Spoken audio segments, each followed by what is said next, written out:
Are not the same, our military and yours. Remember, this is not a fair fight. And we know what military assets you are moving and where you are moving them to.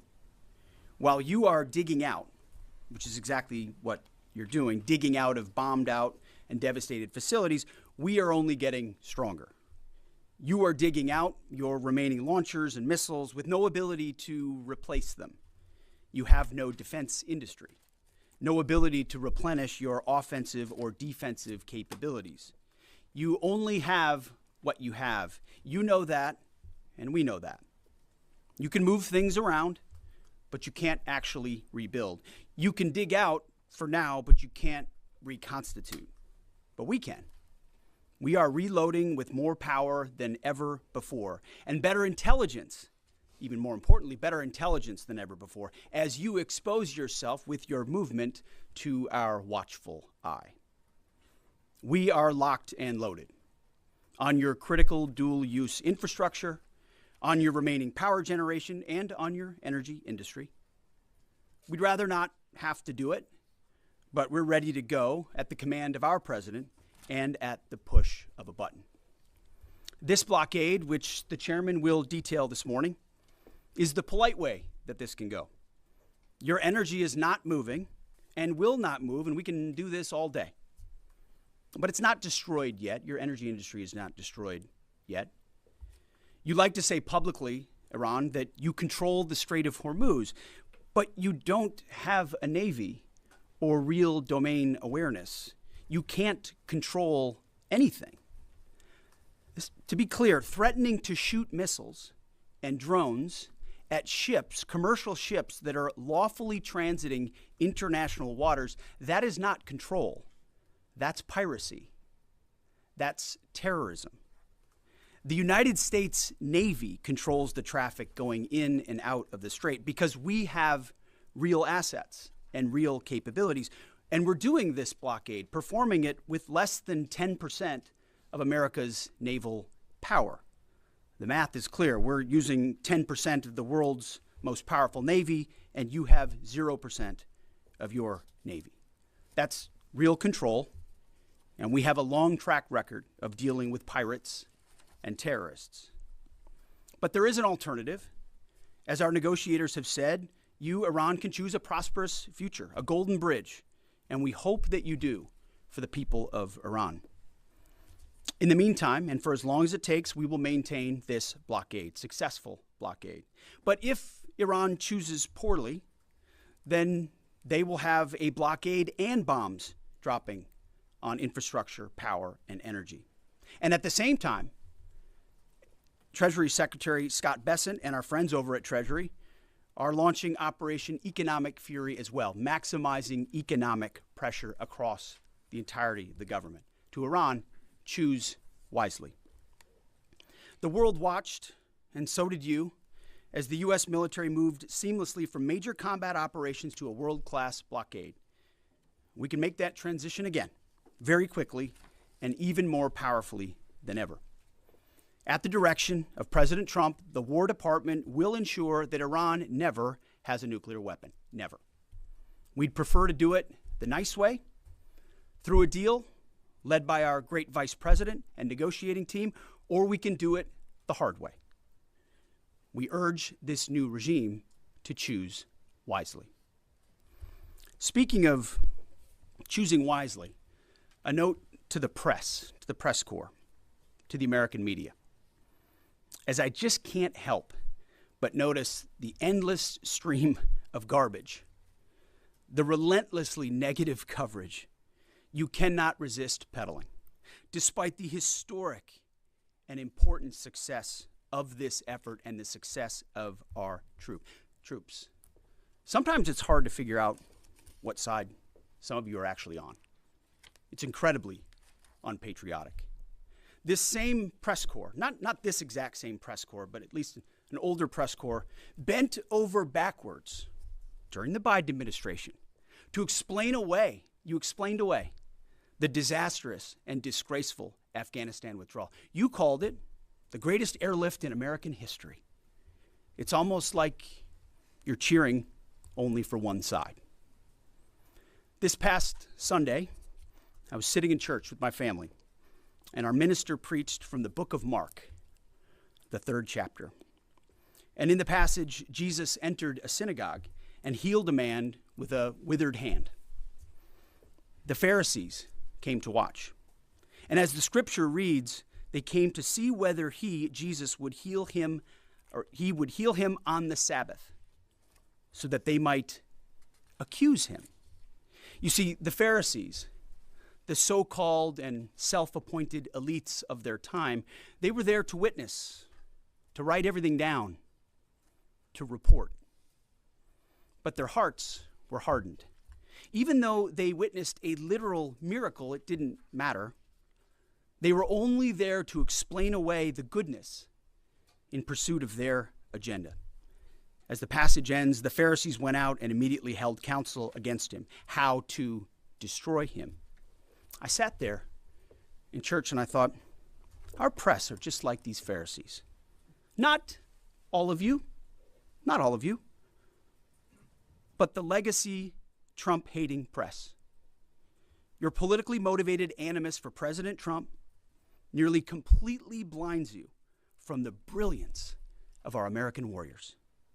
The Pharisees scrutinized every good act in order to find a violation, only looking for the negative. The hardened hearts of our press are calibrated only to impugn. I would ask you to open your eyes to the goodness, the historic success of our troops, the courage of this president, and this historic moment for a deal that could end the Iranian nuclear threat, the incredible battlefield victory laid before your eyes, the not one, but 2 incredible rescue missions, miracles, you might say, or a locked-in blockade. Or how about historic recruiting numbers? Yesterday, we announced that the Air Force and the Space Force met new higher goals in FY26, 5 months in advance of the end of the fiscal year, five months ahead of time. The Marine Corps and the Army will soon do the same. 2-3 years ago, we couldn't meet lower recruiting numbers, not even close. Where are the reports on that? Where's the coverage of the new spirit in the country, the new spirit in the ranks, the surge of Americans wanting to join the greatest military in the world? Nothing from the fake news. We sense a pattern. You see, on the battlefield, these are demonstrations of uniquely American capabilities, strength and resolve. It's all around you each and every day. But in the press, you only seek the negative, earning each and every day the fake news label. But the American people, with goodness in their hearts, see past the Pharisees in our press. They see the goodness. You watching, you see the goodness. They see the success. They see the reality. And they don't demand perfection, and perfection is not possible on any battlefield. But they see the incredible feats that our troops accomplish every single day. So to those troops, stay focused, block out the noise, stay aggressive. You are showing the world what it means to be an American warrior. You are making this building and the American people proud. We pray for you every day, and we have your back in every way. And to Iran, choose wisely. I pray you choose a deal which is within your grasp for the betterment of your people and for the betterment of the world. In the meantime, the War Department is locked and loaded. Mr. Chairman, over to you. Thank you, Mr. Secretary, and good morning, ladies and gentlemen. Thank you for being here today. Last week, the President of the United States directed a ceasefire that temporarily paused major combat operations in Iran. The unprecedented effort by America's joint force during Operation Epic Fury set the conditions for this ceasefire. And as the Secretary said, I'd like to emphasize during this pause that the United States Joint Force remains postured and ready to resume major combat operations at literally a moment's notice. This morning, I'd like to give you an update on the ongoing blockade in the CENTCOM AOR area of responsibility. On Monday, 13 April, at 10 a.m. Eastern Standard Time, at the direction of the President, America's joint force began implementing a blockade against Iran under the leadership of Admiral Cooper and the team at CENTCOM. Let me be clear, this blockade applies to all ships, regardless of nationality, heading into or from Iranian ports. The U.S. action is a blockade of Iran's ports and coastline, not a blockade of the Strait of Hormuz. Enforcement will occur inside Iran's territorial seas and in international waters.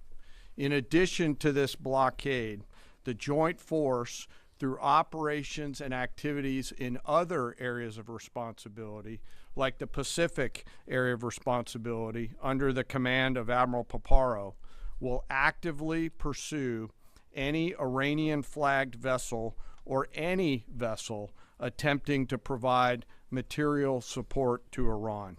This includes dark fleet vessels carrying Iranian oil. As most of you know, dark fleet vessels are those illicit or illegal ships evading international regulations, sanctions, or insurance requirements.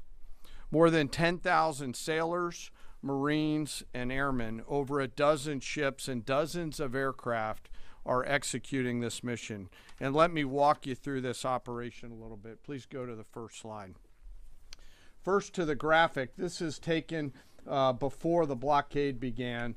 North is up. You can see the blockade line here in the center of the graphic, denoted by the red dashed line. This map is a pull from our common operating picture that we use to allow commanders and key leaders to see what is happening in near real time. We just grabbed screen grabs to highlight the actions and activities. What is not shown is how incredibly congested this area is and the incredible work that our sailors are doing to ensure that they can work in and around an incredibly busy water space.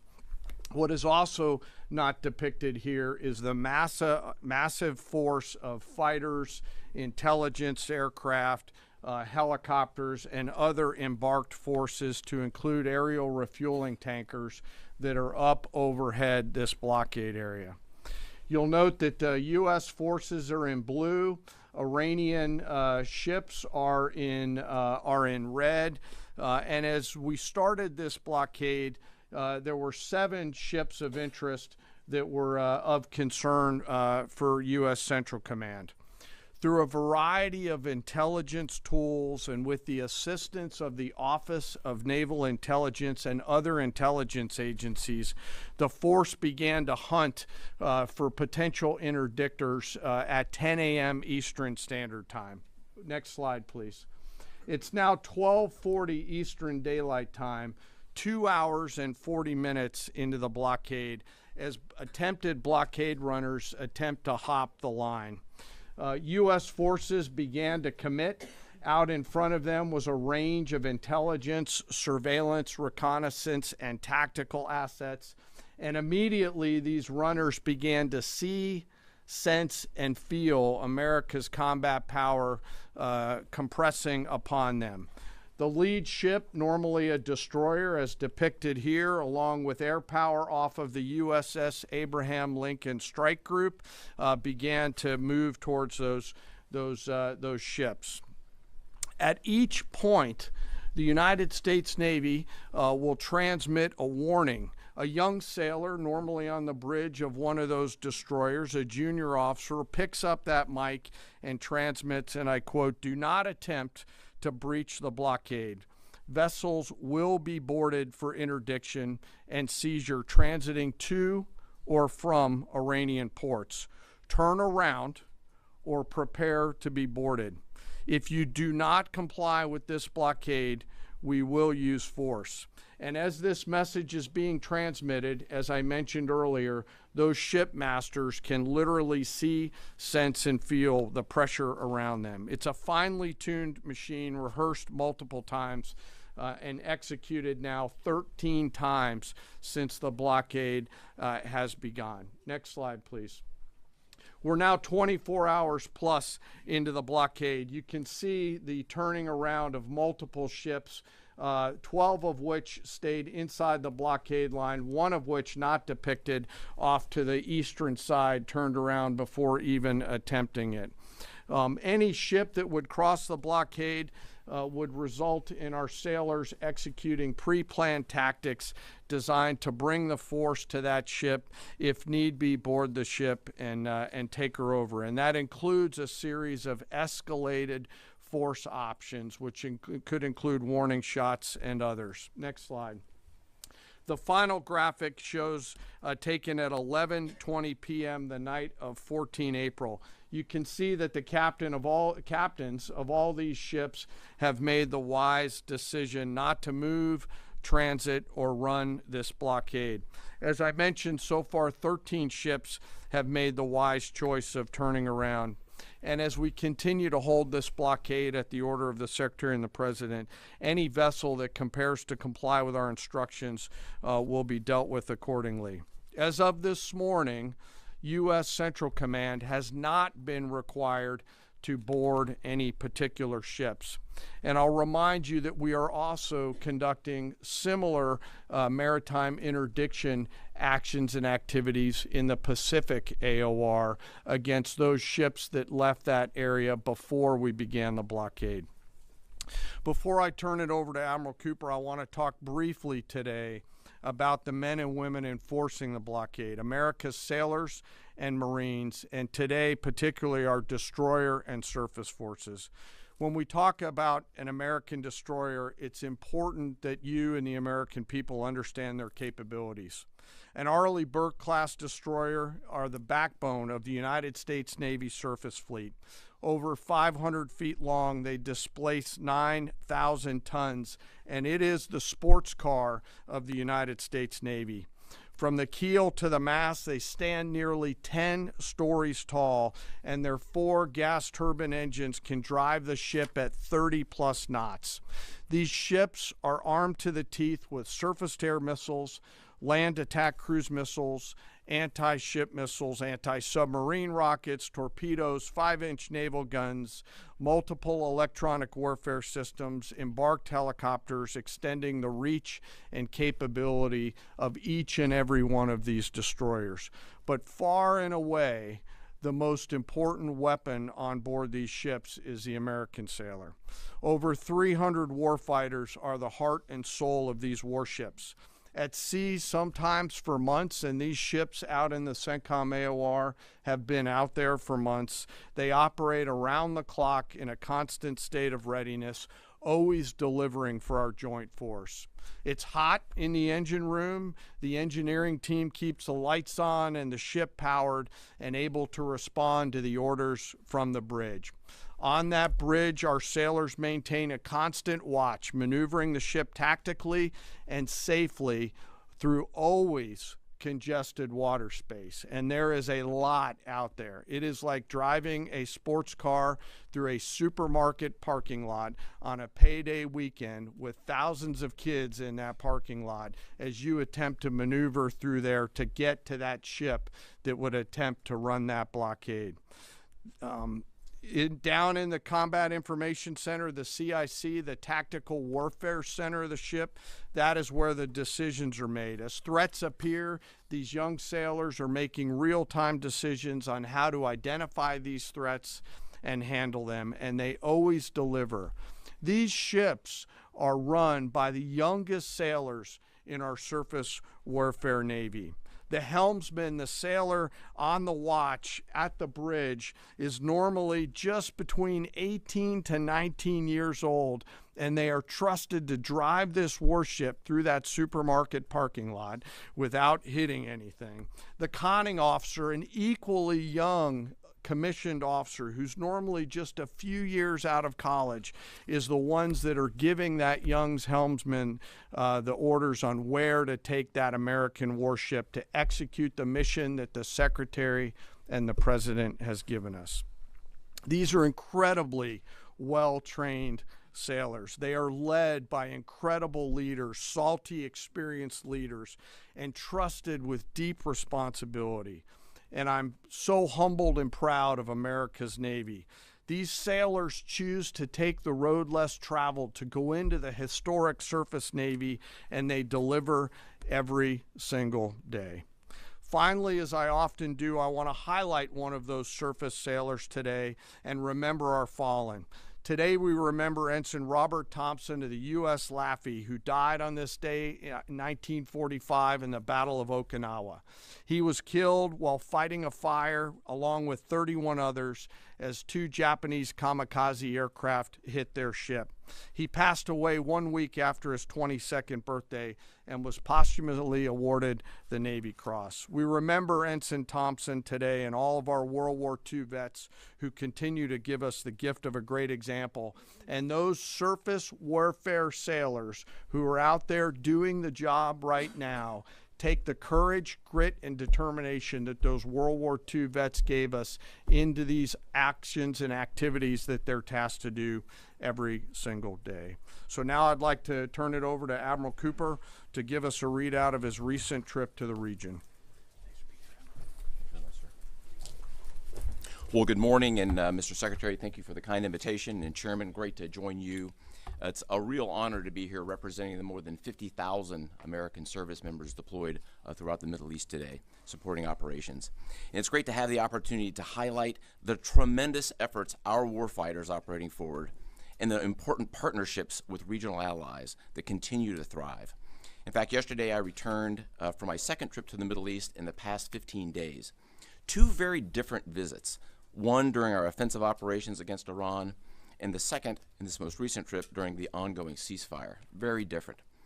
During both of my recent trips, I visited with our troops who were deployed across the region in more than 70 different locations, in a distance that largely spans between Florida and Arizona.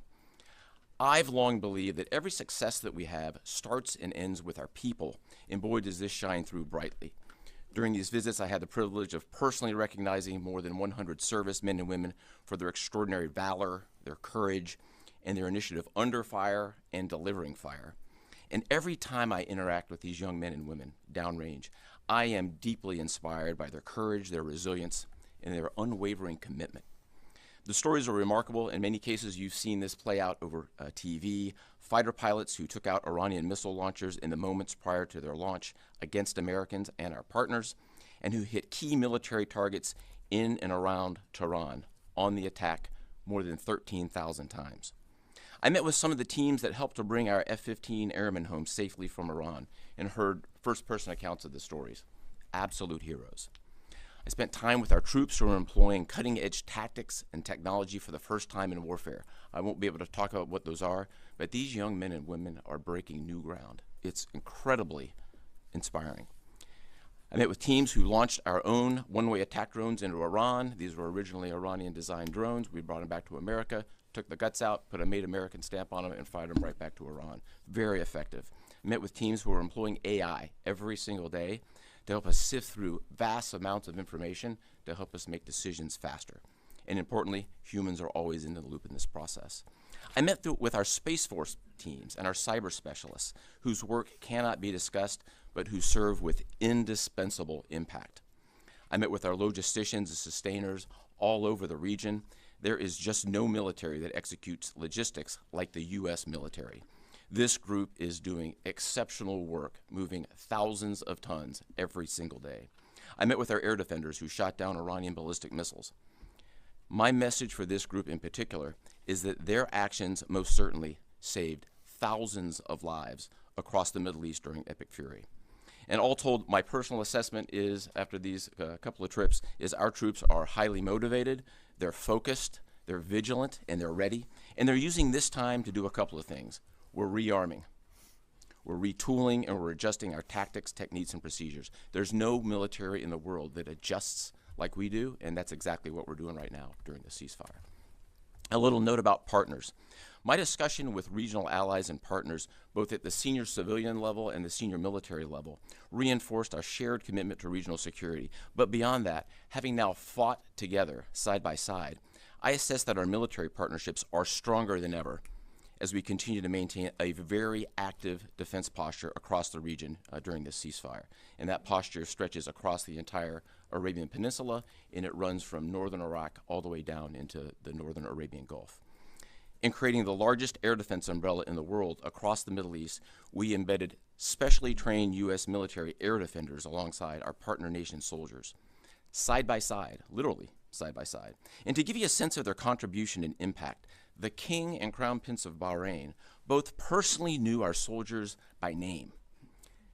These leaders expressed appreciation for our service member who continue to stand shoulder to shoulder with our partners in support of regional defense. And this is a sentiment that is widely shared across every Gulf ally. I heard this message over and over again, which is, we stand with you. As the Secretary and the Chairman have said, Bahrain, UAE, Saudi Arabia, Qatar, Kuwait, and Jordan have been exceptional teammates. I had a chance to meet with both their senior leadership as well as their troops. Boy, equally inspiring and equally committed to mutual defense. They defended Americans and they defended their own country. It was inspiring. And there's been no better teammate than Israel. Together, the four best air forces in the world, the Israeli Air Force, the U.S. Air Force, and the air forces of the U.S. Navy and U.S. Marine Corps, together met and exceeded our own military objectives over and over again. Twice in the past 2 weeks, I've met with the Israeli Chief of Defense to ensure that we remain closely aligned, and we do. And then finally, let me just close by saluting the brave men and women who are in uniform and who continue to answer the call with unrivaled lethality, great teamwork, and resolve. We've asked them to stay ready during this period, and that's exactly what they're doing. I couldn't be prouder, and I know that you and the American people share in that same pride. Thank you so much. All right, we'll take a few questions. Go ahead. Thank you. Alexandra Ingersoll, One American News. How is the Iranians' decimated command and control affecting the ceasefire at this juncture? Ergo, how are we enforcing a ceasefire with an enemy who has virtually no command and control? And then one other question about the Houthis being, have the Houthis been an issue in the Straits of Hormuz and the Bab al-Mandab Strait at the Red Sea? Or are we tracking that militarily? Appreciate that. On the ceasefire front, it's right. Their command and control capabilities are highly degraded. So their ability to talk, see, sense is at the worst it's ever been. But their motivation to want to stay in the ceasefire is very high because they understand that a violation of that ceasefire means a commencement, once again, of Admiral Cooper's forces, which went very poorly for them. So they have a high incentive to maintain that ceasefire, even though they can't talk and organize as well as they'd like to. And then as far as the Houthis, thus far, they have stayed out of it, which, of course, we think is a good decision by them, and I think is a reflection of the fact that over a year ago in Operation Rough Rider, we had an ongoing and intense campaign that demonstrated American capabilities, which has them hesitating to want to do something on that strait, which I think would be a poor choice. Right here. Good morning, Mr. Secretary, gentlemen. David Zier, Real America's Voice. As commercial shipping ramps up, you know, there was 130 ships a day going through there. As that happens, ships have to anchor up, right, and wait to pass through the narrow strait. Is there any progress with an international force to phase out U.S. military-led escorts or other? Is anyone stepping up to do that? It's a great question. Long term. They should be. There's a lot of talk, and what we've seen in this conflict from allies, and those is a lot of talk, except for the ones that were mentioned by Admiral Cooper in the region who have been phenomenal. Other allies have talked a lot and haven't done anything. And as the president has pointed out, this is a waterway that the American commerce doesn't use all that much. We don't rely on the energy coming out of the Strait of Hormuz, but Asia does, and Europe does, and large parts of the rest of the world do. And so their ability to muster a collective defense or a clearing of the straits would be a wonderful thing. And we hear and see the talk about it, but when shots were fired and those countries were needed the most, they weren't there. They weren't in the strait. They weren't alongside us. Their leaders weren't rallying what they have of their navies.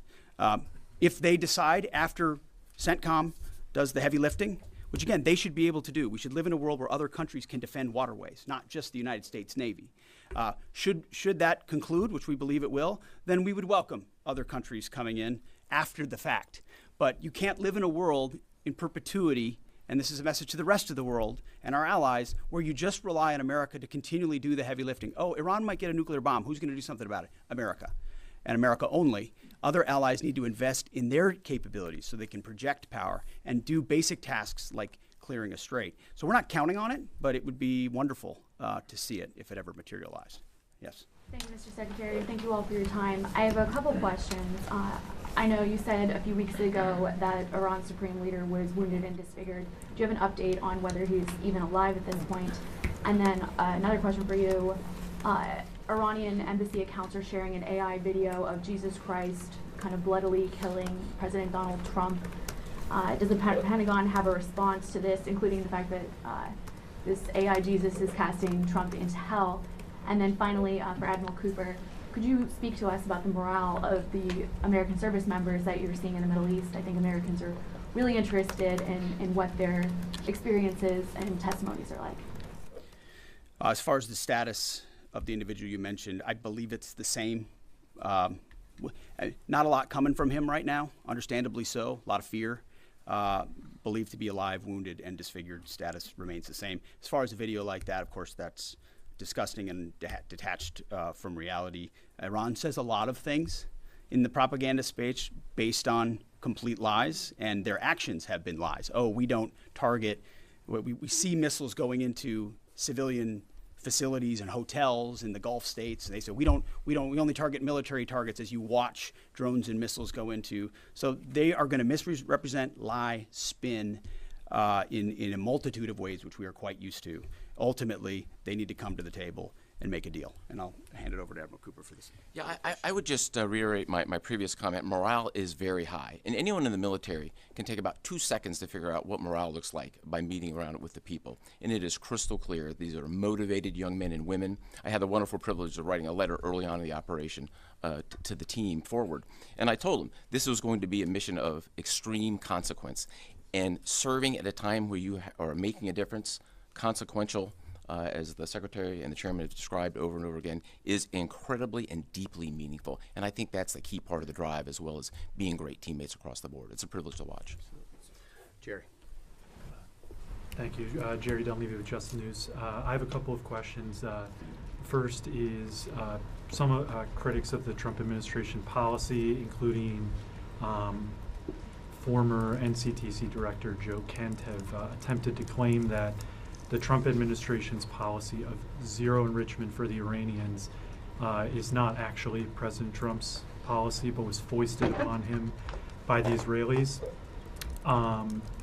Looking back, doing a bit of a refresher for myself, I saw that zero enrichment was the Trump State Department's policy in the first admin. Let me just stop for a second. As someone who, unlike the individual you referenced, is in the presence of the president nearly every day and has been inside every single key meeting that has happened surrounding the idea of Operation Epic Fury, not a single thing has been foisted upon the President of the United States.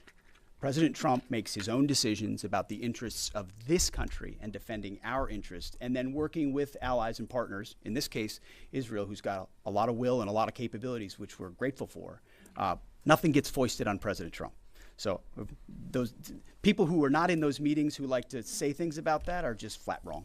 I had a quick one for Admiral Cooper, if that's Sure. okay. Thank you, sir, and thank you for being here.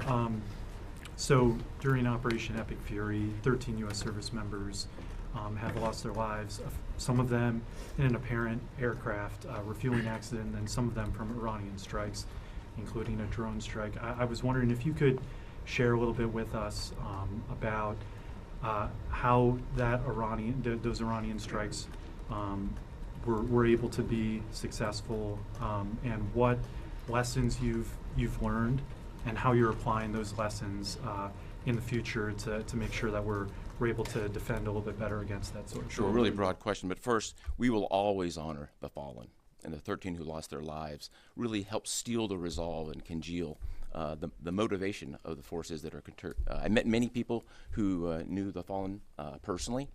I met many who were reported as wounded and are back. 90% of those who have been wounded have been back to duty. It gives you a sense of purpose and motivation. We have collected dozens, if not hundreds, of lessons learned. And as we sit here right now, the Joint Force across the board is taking them and very tactically applying them right now, right here, right now. If I think about a football analogy, if it's halftime or between the third and fourth quarter, great teams are always adjusting, and we are certainly a great team, and that's what we're doing right now, taking the lessons and applying them in a meaningful way. What those are, I'm not going to talk about. I'll say they extend also outside of CENTCOM and across the rest of the Joint Force. We are a learning organization, so adversaries around the world should recognize that and be aware of that. No doubt. And likewise, I mean, the chairman and I have had the opportunity to greet those 13 and their families at Dover, and it does steel our resolve. And I can just attest to the planning that went into every aspect of this, and force protection, ensuring that CENTCOM has whatever it needs and that they're taking the proper posture has always been number one in this effort. Last question. Thank you, Secretary Hegseth. There's reporting that says U.S. intelligence indicates China is preparing weapons shipments to Iran during this ceasefire. What's your reaction? Are these reports accurate, and what would be the consequences for the Chinese if they move forward with these shipments? Well, as you know, President Trump has a very strong and direct relationship with President Xi, and they communicated on that, and China has assured us that that indeed is not going to happen, and in the spirit of the meeting they'll have next month. Thank you very much. Appreciate it. Thank you. As warriors, a brotherhood of men and women warriors all, active duty, guard, and reserve, united in their love for each other, their shared purpose, and their commitment to the mission. I witnessed sheer competency. I watched a private first class confidently calling out an enemy missile trajectory to a room full of officers. Everyone focused. The room was locked in. 2 enemy missiles successfully shot down. I spoke to Air Force and Navy pilots on the flight line, who every day both deliver bombs deep into Iran, but also shoot down drones defending their base. Many had just returned from the skies of Iran and Tehran. I put on a headset and spoke to one crew in the cockpit, locked and loaded, each and every day. I witnessed ingenuity, American ingenuity.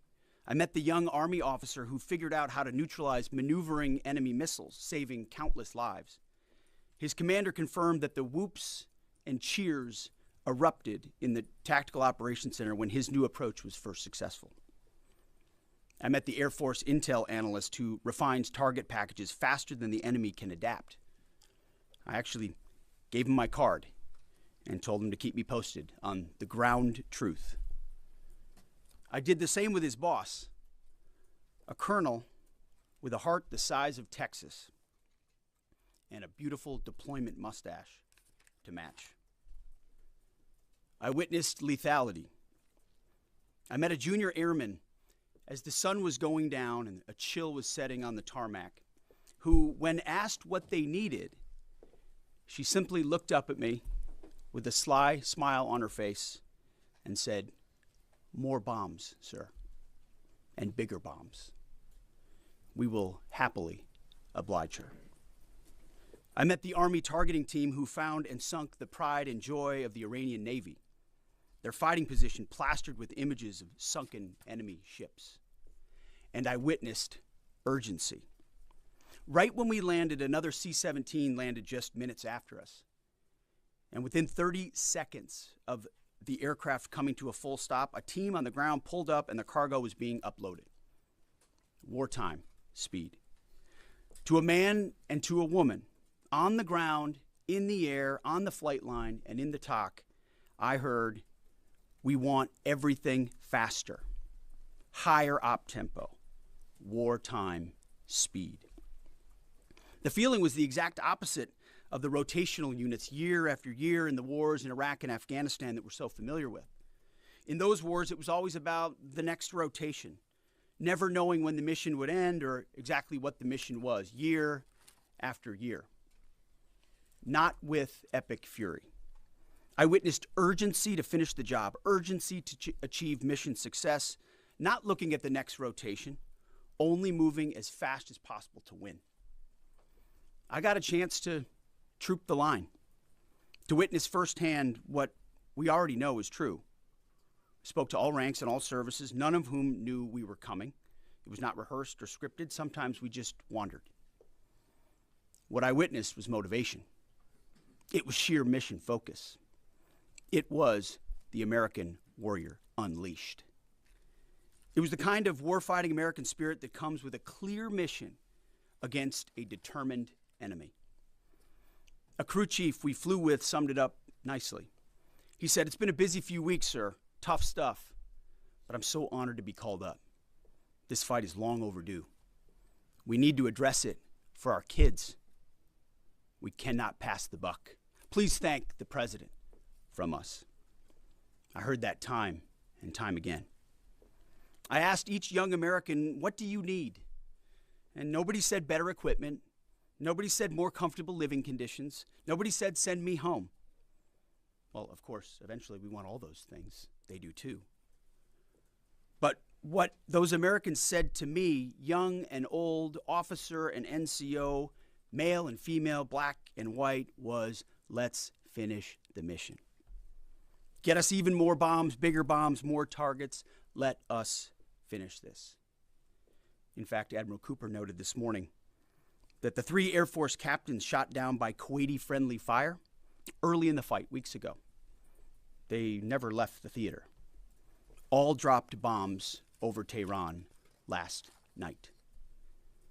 These men and women live the Iranian threat every day, incoming missiles and drones, and know what a world looks like, what the world would look like if Iran had the most dangerous weapons in the world, a nuclear weapon.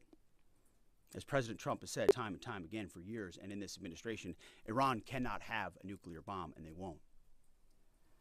These troops, they want to finish this fight for their kids and their grandkids. This is about history. This is about legacy. Success matters. And because of this president and these Americans, we're closer than ever before to winning. President Trump is doing what no other president had the guts to do. Previous presidents were all talk. He's all action. On the battlefield, because of the latitude the president has given us, American firepower is only increasing. Iran's decreasing. We have more and more options, and they have less. Just 1 month in, only 1 month, we set the terms. The upcoming days will be decisive. Iran knows that, and there's almost nothing they can militarily do about it. Yes, they will still shoot some missiles, but we will shoot them down. Of note, the last 24 hours saw the lowest number of enemy missiles and drones fired by Iran. They will go underground, but we will find them. We recently destroyed another one of their command bunkers. Leaders forced to flee. No water, no power, no oxygen, no command and control. Their faith in their caves diminishing. The latest intel is clear out of CENTCOM. Our strikes are damaging the morale of the Iranian military, leading to widespread desertions, key personnel shortages, and causing frustrations amongst senior leaders. Just last night, we had 200 dynamic strikes alone. Dynamic strike is a strike where a pilot leaves, and during their flight, they get a new target set based on real-time intel given to them. A new launcher, a new location, a new troop formation. A dynamic target is one that changes while you're in the air because of improved intelligence. 200 dynamic strikes alone, in addition to the pre-planned targets. The video the president posted last night of Esfahan, an ammo depot struck by U.S. bombers. You see, you don't get to see many of those videos because, as a reminder, Iran has still shut off the internet to 99.9% of its population. But if Iran is wise, they will cut a deal. President Trump doesn't bluff, and he does not back down. You can ask Caine about that. The new Iranian regime should know that by now. This new regime, because regime change has occurred, should be wiser than the last. President Trump will make a deal. He is willing. And the terms of the deal are known to them. If Iran is not willing, then the United States War Department will continue with even more intensity. Standing here this morning in this briefing room, in my mind's eye, I'm actually looking out at the groups I met this weekend. The pilots, the logisticians, the intel analysts, the targeters, the sustainers, the flight crews, the air defenders, the base security, those maintainers who we walked up at sunset with the chill in the air on the flight line. May God watch over all of them each day and each night. May his almighty and eternal arms of providence stretch over them and protect them and bring them peace. In the name of Jesus Christ. And amen. Mr. Chairman, over to you. Thank you, Mr. Secretary, and good morning, everyone. And thank you again for being here. As operations continue, I remain deeply grateful for the service and determination of 2.8 million members of our joint force, each of whom are serving something greater than themselves.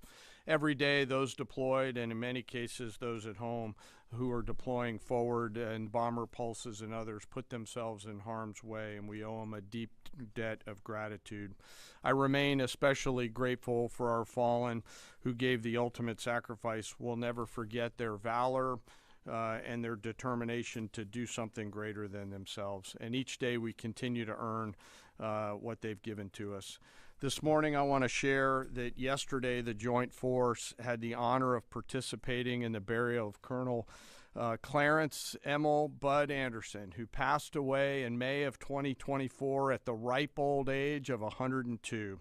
He was laid to rest in Arlington Cemetery yesterday morning alongside his wife of 70 years, Eleanor, who he married on February 23rd, 1945. She passed away in 2015 at the age of 92.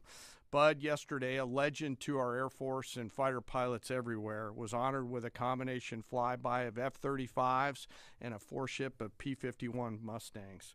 He was one of the most prolific flying aces of World War II and the highest scoring P-51 ace with 16 and a quarter kills in his squadron and in his group. And he served from 1942 to 1972. And his last combat tour was flying F-104 Thunder Chiefs over North Vietnam. For anyone that had the chance to meet Colonel Anderson, you knew what an incredibly special man he was. And that's true for each and every one of our World War II vets who become fewer and fewer with each passing day.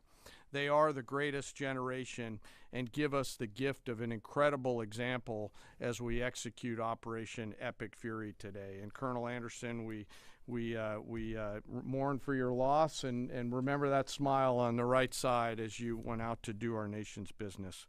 I'd like to now share an operational update. Our Joint Force continues to focus on our military objectives as we systematically continue to degrade and destroy Iran's ability to project power and threaten stability beyond its borders. First, the Joint Force continues to destroy Iran's ballistic missile and UAS capabilities. We remain focused on interdicting and destroying the logistical and supply chains that feed these programs. And this remains a truly joint effort, prosecuted around the clock from air, land, sea, space, and cyberspace. Long-range bombers from U.S. Strategic Command are coordinating with tactical fighter aircraft from our Joint Force launched from bases around the region and the continental United States, while simultaneously Navy fighters from the sea and sailors continue to project power from the sea, while Army and Marine artillery units continue to execute long-range precision fires deep into enemy territory against high-value targets. Meanwhile, on the defense side, our Army and air defenders and aviators, as the Secretary talked about, remain vigilant, forming a shield to protect our forces and our partners, intercepting missiles and drones. Together, we continue to deliver precision strikes against key manufacturing nodes, component storage sites, research facilities deep within Iranian territory. And over the past 30 days, we've struck more than 11,000 targets. Given the increase in air superiority, we've successfully started to conduct the first overland B-52 missions, which allow us, as we've said before, to continue to get on top of the enemy, and as the Secretary talked about, switch towards more and more dynamic targets, servicing mobile targets around the battle space. We've continued to do the work against Iran's missile, drone, and naval production facilities, and we continue the multi-domain pressure that we've talked about. Second, on the Navy front, we continue to assert dominance over the Iranian Navy. We remain focused on targeting their mine laying capability, their naval assets, and we've now, as I mentioned briefly last time, started to work attack helicopters and other close air support assets into the naval domain. CENTCOM continues to identify and work against naval depots and storage areas. And we've taken out, again, more than 150 ships, including all Jamaran-class frigates inside their Navy. Third, we continue to prosecute our campaign against our defense industrial base at scale. This includes factories, warehouses, nuclear weapons research and development labs, and the associated infrastructure required for Iran to reconstitute its combat capability. I'd like to continue my theme of highlighting the incredible contributions of Americans to our joint force. Today I want to talk a little bit about a different front line, a line that doesn't have bunkers or guard posts, but is just as critical to our nation's security, our National Assembly lines.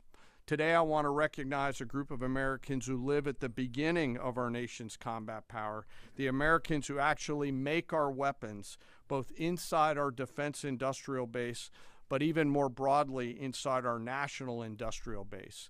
In every military option, we could not and cannot do our jobs without the men and women across our country who show up every day around the clock to a factory floor, a workshop, a laboratory, who build the weapons and capabilities we need to project American combat power at the time and place of our choosing. These great Americans, and I've had a chance to spend some time with them when I was in the private sector, are the core of American combat power. They're the machinists running high-tech CNC machines, cutting raw blocks of metal into incredibly precise parts. They're the assembly workers painstakingly taking a kit of parts and turning that into a complex guidance system or precision munition or a rocket motor or building a jet or submarine. Or they're quality assurance technicians who ensure that when a warfighter pulls a trigger, the weapon works every time. This can be and is tough and gritty work. It's not a quiet office and a desk with paper, and there's nothing wrong with that, but this is exactly the way this group of Americans likes it. I know this. I've seen it myself, and I remain deeply honored by that gift. It's often loud and dangerous work, demanding, requires absolute focus for hours at a time with deep commitment to get it right every single time. It's hands-on work where one uncaught mistake or deviation can put an American's life at risk.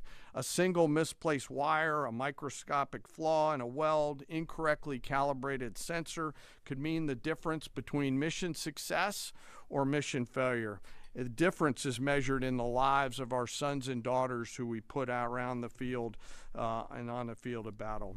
We rely on and trust in these great Americans, and it's not just their manufacturing skill, it's their innovative minds and their entrepreneurial spirit. From those who build exquisite capabilities down to the mom and pop machine shops all over this great country, they live at the beginning of and the core of America's combat capability, constantly adapting, constantly improving, constantly learning.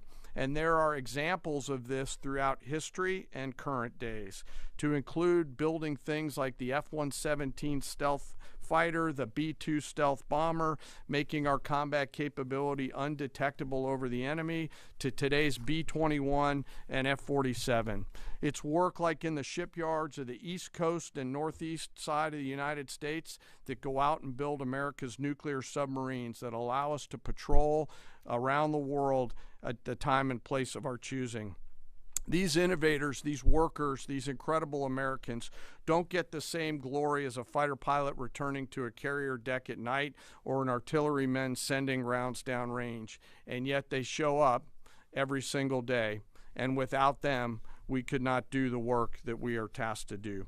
24/7, they build the tools that we need to do our business. The skill, the commitment, the patriotism, the dedication poured into every piece of combat capability and hardware is seen and felt out at the edge of the force, as the Secretary talked about those young bomb builders out in the desert that he had the chance to see. You can see it, you can feel it, and it's real, and we're deeply grateful. So to the American workforce out there, both inside our defense industrial base and in our national industrial base, thank you on behalf of the Joint Force. We carry the weapons that you build. We rely on the systems that you create, and the distance from that factory floor and that assembly line to the front line is incredibly short. Thank you. Keep it up. And to our adversaries out there, I remind you to beware of the American workforce. We continue to press forward in our military objectives. The Secretary and I remain deeply humbled by the spirit, tenacity, commitment, and grit of our 2.8 million member strong joint force. I want to, as always, thank the force and their families, and as always, remember our fallen. We carry with them and their names every day. Sir, I'll turn it back over to you. Well, thank you, Mr. Chairman. Two things. He didn't note it, but in memory of Colonel Bud Anderson, the chairman himself flew his F-16 to honor him recently. And thank you for highlighting the Defense Industrial Base, the arsenal of freedom. It's worth noting no one has rebuilt that Defense Industrial Base faster and with more purpose than President Trump in his first term, and now we're rebuilding the arsenal of freedom. Our Defense Industrial Base is more vibrant today than it's been since World War II and growing rapidly. Contrast that with Iran, whose Defense Industrial Base is nearly completely destroyed. Their ability to reconstitute the weapons of war they're using now that they're hiding in underground facilities and attriting over time, their ability to rebuild that is negligible. And I think that contrast is an enduring legacy of this as well, right here. Thank you for your time. We've had some signaling that the U.S. will retake control of the Strait of Hormuz. At that point, what military posture will be imposed to guarantee safe passage for our allies, deter our enemies, and demonstrate U.S. dominance in the region? And also, can you speak to how much America's adversaries, Russia, China, North Korea, how much they're supporting Iran's war machine at this point with arms and intelligence, and what we are militarily doing to punish the enemy coalition? Appreciate both questions. On the Strait of Hormuz, there are many more vessels flowing through today than there were, as the president has arranged. The president's been clear to Iran, open it for business, or we have options, and we certainly do. And when you look at what the chairman laid out with the Navy Industrial Base, with coastal cruise missiles, with UAVs, with counter-mine capabilities, we've been focused from the beginning on attriting and defeating those capabilities and limiting their options. There's lots we're doing as well, some of which is known, some of which is not known, to set the conditions. And I think the president was clear this morning in his truth that there are countries around the world who ought to be prepared to step up on this critical waterway as well. It's not just the United States Navy. Last time I checked, there was supposed to be a big bad Royal Navy that could be prepared to do things like that as well. So he's pointing out this is an international waterway that we use less than most, in fact, dramatically less than most. So the world ought to pay attention and be prepared to stand up. President Trump's been willing to do the heavy lifting on behalf of the free world to address this threat of Iran. It's not just our problem set going forward, even though we have done the lion's share of preparation to ensure that that strait will be open, which is an outcome the president's been very clear on. As far as Russia and China, we know exactly what they're doing, what they are or are not doing. We don't have to air publicly what all of that is, but where necessary, we're addressing it, we're mitigating it, or we're confronting it head on. I don't know if you have anything you want to add. No, sir. I think you covered it. Do you have any timeline for operability in the strait? Thank you, Mr. Secretary. David Zier, Real America's Voice. And I witnessed that enthusiasm on the lines and our submarine builders and ironworks. It's unbelievable. But I just wanted to ask you, what's the status of the delivery of any hardened bunkers for additional protection for our troops? And without getting too specific, what kind of measures are we taking to protect some of the larger, more strategic aircraft like the Sentry and other? Well, it's a great question. I'll say what I witnessed where I went was a completely locked-in discipline of bunker use and bunker improvement. So from the beginning, as we stated very clearly, the first thing we did was set up a defense and make sure our defensive capabilities were maxed out before any of this even started. That included fortifications as much as possible, but it also included disbursement. If all of our people are in one place, you could imagine why that's a big problem. So dispersing is part of that defeat. Alongside that disbursement is more and more bunkers. And I can tell you, talking to base commanders, talking to our allies in Israel, talking to others, rapidly fielding that and then improving those positions is a theater priority, no doubt, as are the air defenses. And the layered air defenses, it's not just Patriots and THAADs, it's fighters and defensive caps, it's other kinetic defeat systems, it's electronic warfare. So the defense of our troops and our assets is max. I will say on some of those other assets you talked about, air wings, airframes, there's some things adversaries are doing to provide info and intel that they shouldn't. We're aware of it. And ultimately we move things around and don't. One of the biggest principles you learn in the military is to not set patterns, predictable patterns, and so commanders are working hard to adjust in real time with those systems and make sure they're in the right places and not easily targetable. Jillian. Thanks, Mr. Secretary. The U.S. and Iran appear right now publicly to disagree about whether there are these negotiations ongoing. What impact does that have on military strategy? Does it have any bearing at all?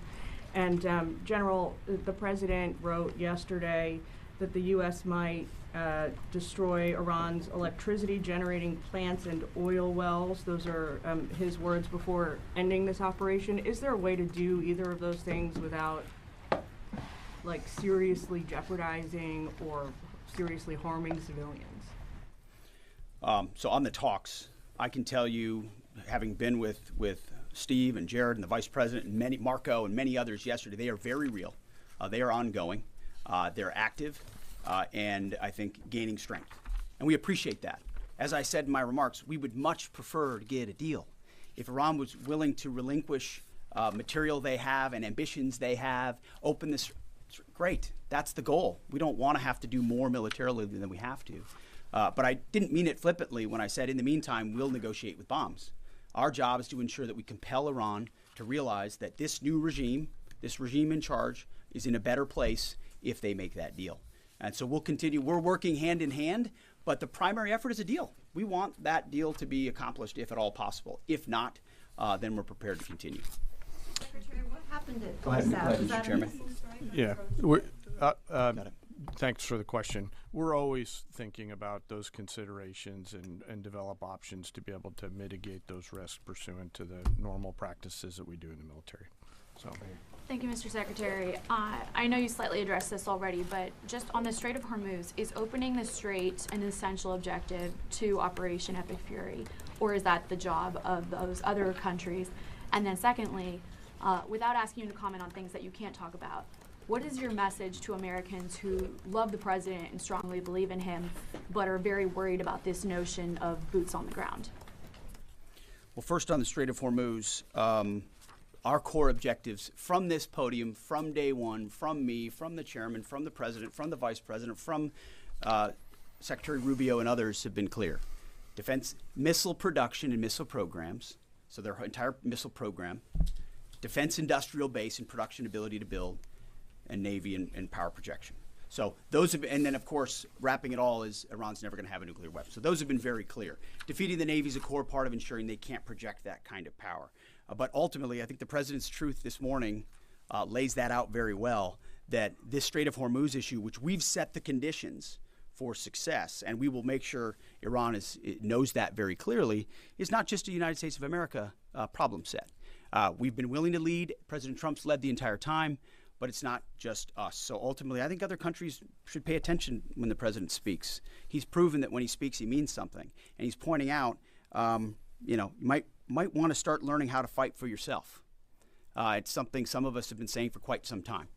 You can't just have flags, you have to have formations. You can't just have a few ships, you have enough to affect change. Those things matter in a dangerous world with ascendant adversaries. That's why the chairman's talking about our industrial base. That's why we're launching the Arsenal of Freedom tour to revive our defense industrial base. President Trump doing it in a way that nobody else has. As far as President Trump and boots on the ground, I don't understand why the base, which they have already, they understand, wouldn't have faith in his ability to execute on this. Look at his track record of pursuing peace through strength, America first outcomes. And what he's simply saying, and it's exactly true, and I've said from this podium too, we're not going to foreclose any option. You can't fight and win a war if you tell your adversary what you are willing to do or what you are not willing to do, to include boots on the ground.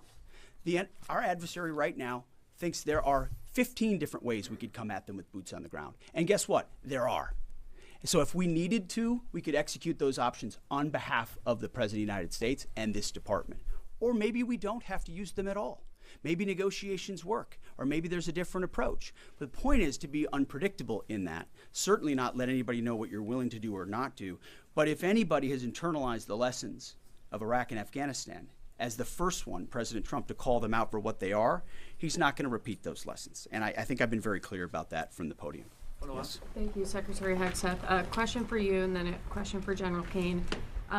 You said we're a month into the Operation Epic Fury. How long until the objectives are achieved, and is there a scenario where a deal is struck before the objectives have been achieved?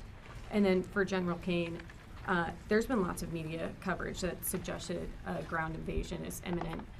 What other purposes might the soldiers and the Marines who have been deployed over to the Middle East serve in this conflict? Well, just like the previous question, it's sort of military 101.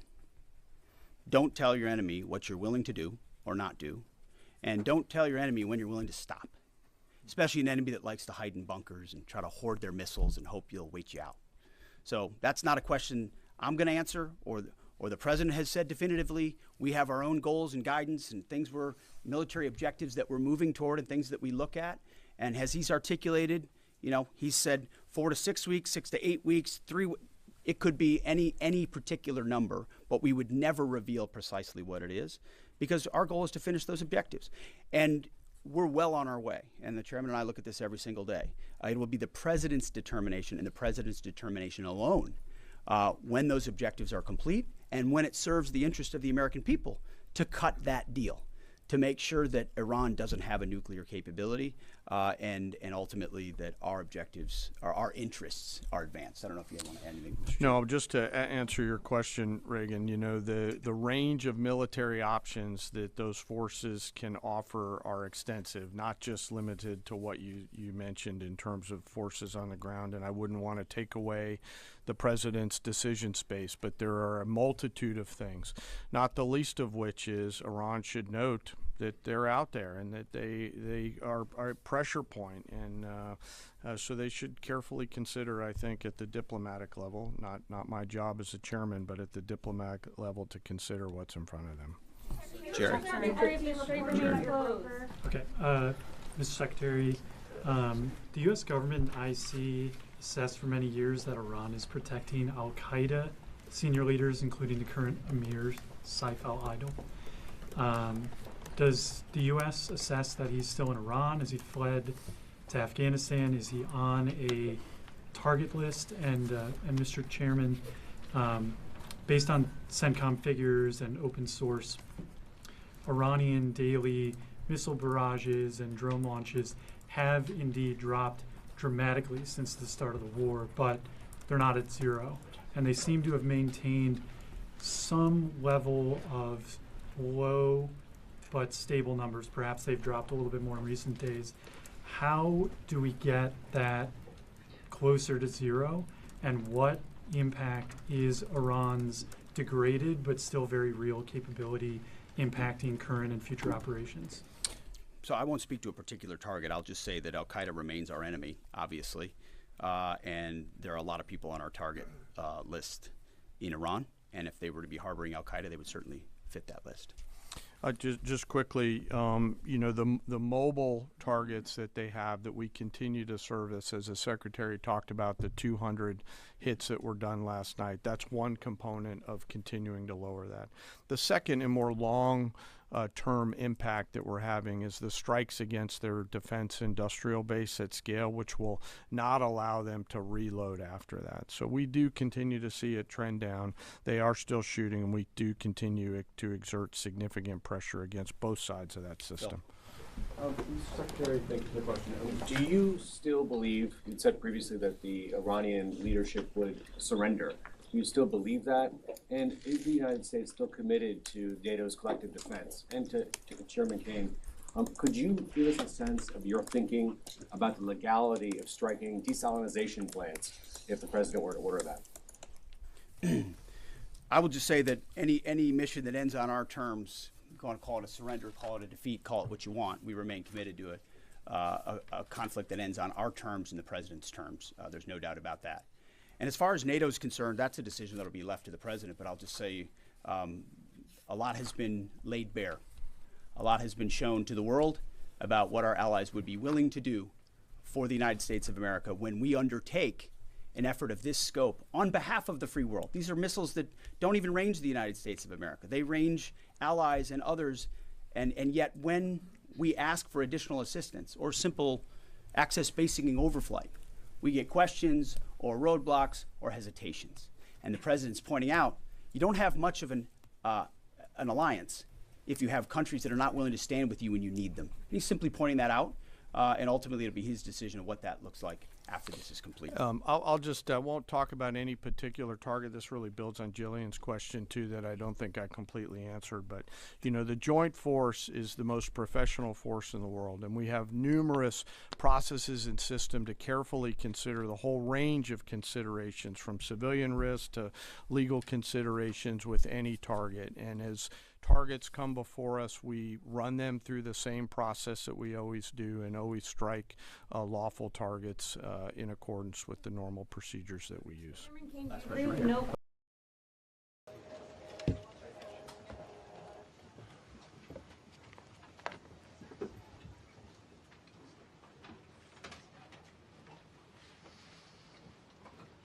It's a great honor to be with you, and happy Easter. We had a great Easter. This is one of our better Easters, I think, in a lot of different ways. I can say militarily, it's been one of the best. So, good afternoon. We have quite a bit to discuss. We'll go into pretty good detail.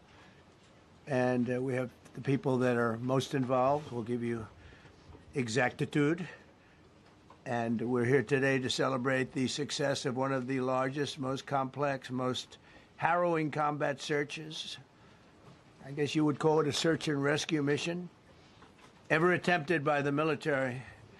Generally, when planes are knocked down in war, especially when you're fighting a strong group, an evil group, you can't really do this because you send in 200 men to pick up one, and it's something that's usually not attempted as much as you want to attempt. And bad things happen to that one or two. And in this case, we did two, and it might not have been attempted before, but we did. And we had great talent, but we got a little luck too, I would say. And we were helped by a lot of people, a lot of great people. And it was an honor to be involved with it.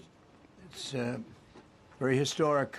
This is a rescue that's very historic. It'll go down in the books. Late Thursday night, an American F-15 fighter jet went down deep inside enemy territory in Iran while participating in Operation Epic Fury, where we're doing unbelievably well, well at a level that nobody's ever seen before. The entire country can be taken out in one night, and that night might be tomorrow night. Both members of the crew ejected from the aircraft and landed alive on Iranian soil. I immediately was asked to make a decision. I ordered the U.S. Armed Forces to do whatever was necessary to bring our brave warriors back home. A risky decision, because we could have ended up with 100 dead as opposed to 1 or 2. It's a hard decision to make. But in the United States military, we leave no American behind. We don't do it. Within hours, our armed forces deployed 21 military aircraft into hostile airspace, many flying at very low altitude, being shot by bullets. You bring rifles into play when you're going that low, but there are also certain advantages. And in broad daylight over Iran for 7 hours, at times facing very, very heavy enemy fire. We have a helicopter that's got a lot of bullets in it. It's amazing. We just realized how good those weapons are. Our machines are. Nobody has the equipment that we have, and nobody has the military that we have. Not even close. We're the most powerful military anywhere in the world by far. The flight crews and warfighters aboard those aircraft took extraordinary risks to rescue their fellow service members. This first wave of search and rescue forces successfully located the pilot of the F-15, and he was extracted from enemy territory by an HH-60 Jolly Green II helicopter. Fabulous machine as our warriors faced gunfire at very close range. It's amazing that when you look at the machinery, what happened, that nobody was even injured. Meanwhile, the second crew member, a weapons system officer, highly respected colonel, had landed a significant distance away from the pilot. When you're going at those speeds, even if you go out 2 or 3 seconds later, it's miles and miles away because you're going fast.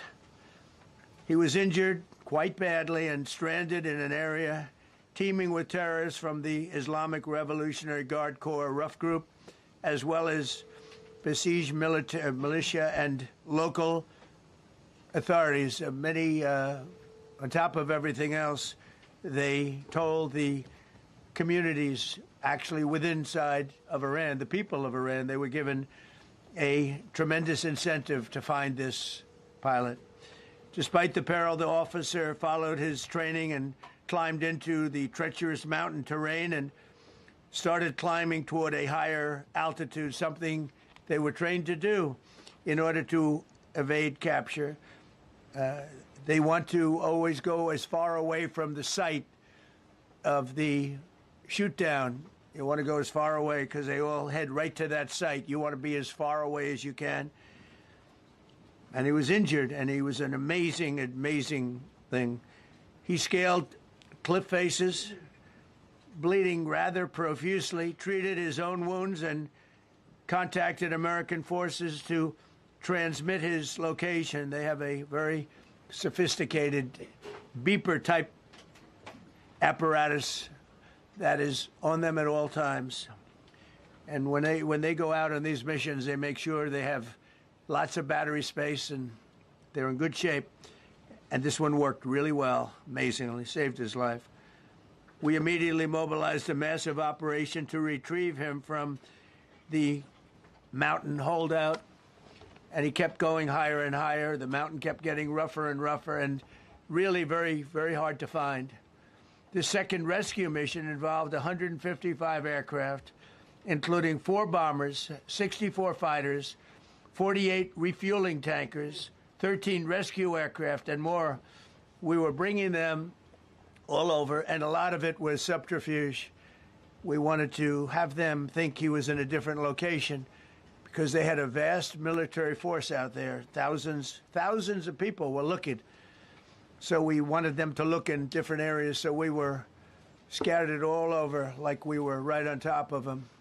We had 7 different locations where they thought, and they were very confused. They said, well, wait a minute, they've got groups here, they've got groups there. It's an amazing thing. I was listening to these great people, these great generals. General Caine was amazing, and Pete Hegseth was amazing. But I listened to the whole thing. It was pretty amazing.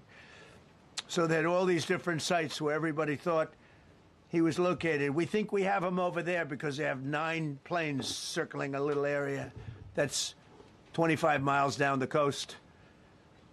So in a breathtaking show of skill and precision, lethality and force, America's military descended on the area, the real area, engaged the enemy, rescued the stranded officer, destroyed all threats, and exited Iranian territory while taking no casualties of any kind.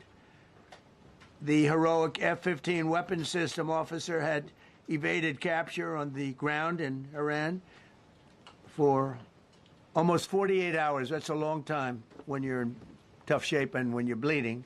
It's a long time. When we left, as you probably know, we had 2 large planes, old pretty old planes. It carried a lot. We needed a lot more equipment going in than coming out, obviously, because going in, we needed to be able to scale mountains, and we had a lot of equipment.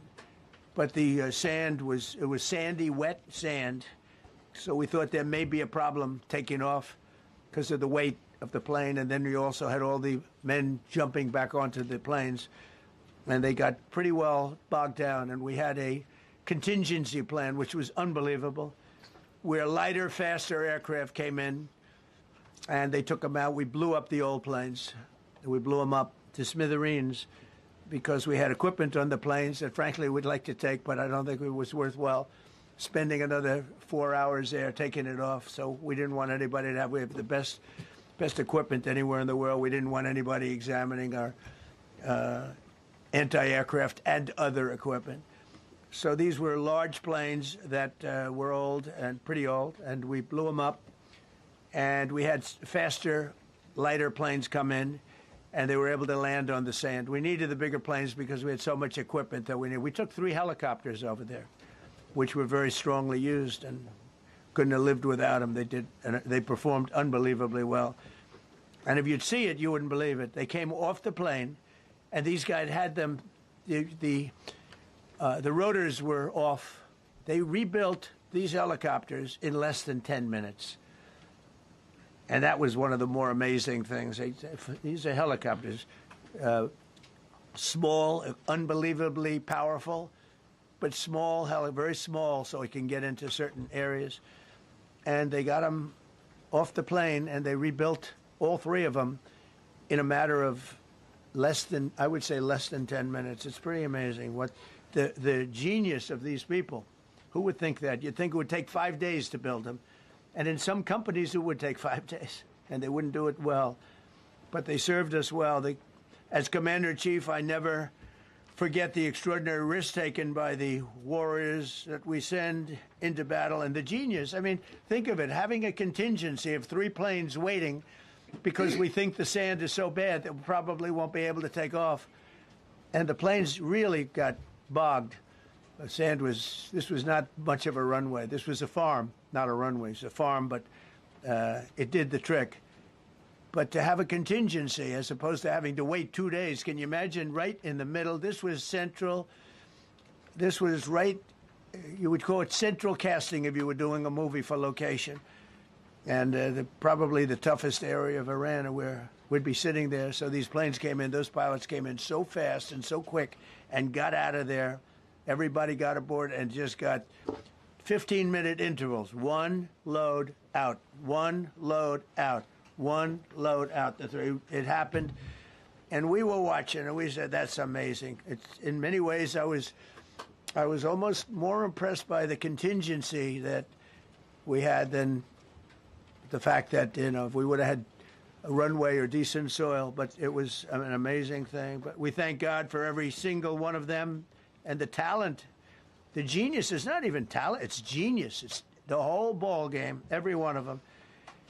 If you look at what we did with Maduro, we went into a military compound, a massive, with thousands and thousands of soldiers, and within a matter of minutes, and he lived behind iron doors. There were steel doors, broke them down so quickly, and within almost minutes, he was in the back of these planes. It was a similar group. Incredible. We have incredibly talented people. And if the time comes, we move heaven and earth to bring them home safely. We're going to bring our people home safely. I want to thank every member of the U.S. Armed Forces involved in these historic operations. They really were historic. It's just not something that's done. And you'd understand it. Not that they don't want to do it, but when you're going into areas, when you look at these helicopters, when you look at the amount of bullets and everything else that they took, when you go into these areas, you don't come out like we came out. God was watching us, I tell you. Well, it was the Easter, we were in Easter territory, I guess, but God was watching us. It made